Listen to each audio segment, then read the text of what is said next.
Rio se réveille et se retrouve dans un royaume de nuages avec un ange debout devant lui. Tout d'abord, l'ange l'informe qu'il est récemment mort, mais il lui dit aussi que Rio n'ira pas dans l'au-delà. Pour faire court, ce maudit camion a encore frappé. Alors maintenant Michael doit envoyer Rio dans un autre monde pour qu'il puisse commencer une nouvelle vie.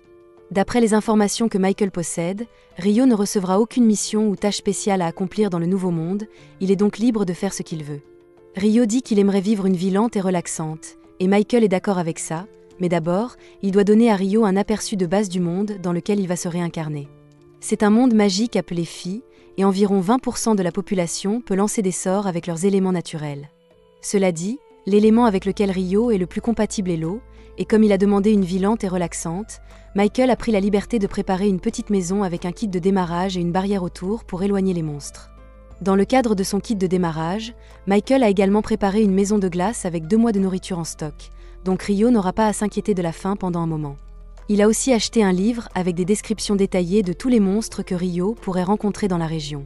Cela sera utile lorsque Rio rencontrera finalement les bêtes de la forêt, mais pour l'instant, il veut essayer sa nouvelle magie. Il sort dehors et crie l'incantation « boule d'eau », faisant apparaître une sphère d'eau dans sa main, donc la magie semble beaucoup plus facile qu'il ne l'avait imaginé. Mais il peut aussi le faire simplement en pensant à une boule d'eau, donc l'incantation n'est pas vraiment nécessaire.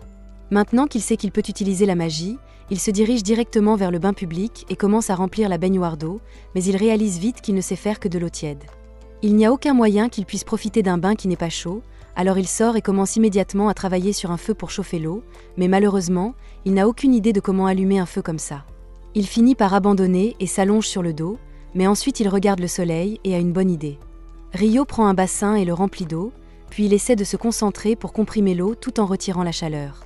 Finalement, de la glace commence à se former, et après un peu plus de pratique, il est capable de façonner la glace en une loupe pour pouvoir utiliser le soleil pour allumer un feu. Il utilise ensuite ce feu pour chauffer un bain de glace, donc à la fin du premier jour, il peut enfin se détendre.